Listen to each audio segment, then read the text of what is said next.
Samuel, ఎబ్బేస్ మంచి friends. ఒకరోజు bus స్టాండ్లో కలుసుకున్నప్పుడు ఎబ్బేస్ శామ్యూయల్ని అడిగాడు, శామ్యూయల్, నిన్న నువ్వు నీ ఫ్రెండ్స్తో కలిసి చేపలు పట్టడానికి వెళ్ళావు కదా, ఎన్ని చేపలు సంపాదించావు అని అడిగినప్పుడు, నేను నా ఫ్రెండ్స్తో వెళ్ళాను, నరేష్, సతీష్తో కలిసి. అయితే మేము ఒక పందెం వేసుకున్నాం, ఎవరు ఎక్కువ చేపలు పడతారో వారు టిఫిన్ ఇప్పించాలి అని. అయితే వారు చాలా దొంగలు, వాళ్ళు చాలా మోసగాళ్ళు.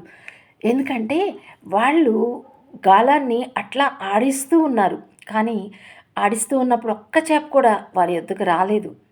ఎంత మోసం చేశారో చూసావా అని అన్నాడు. అయితే నువ్వే టిఫిన్ ఇప్పించావా అన్నప్పుడు, నేనేమన్నా తెలివి తక్కువ వాడినా, నేను నా గాలానికి ముళ్ళునే ఎరగా పెట్టలేదు, ఎలా చేపలు పడతాయి అని అన్నాడు. చూసారా అండి, ఎంత ఎదటి వాళ్ళలో నలుసును తీయటానికి మనం ప్రయత్నిస్తూ ఉంటాం, మన కంట్లో దూలాన్ని ఉంచుకుని కూడా.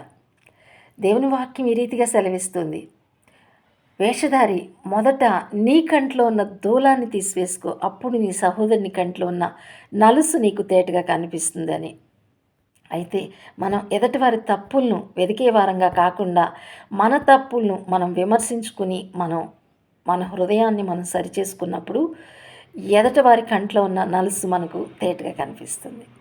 God bless you.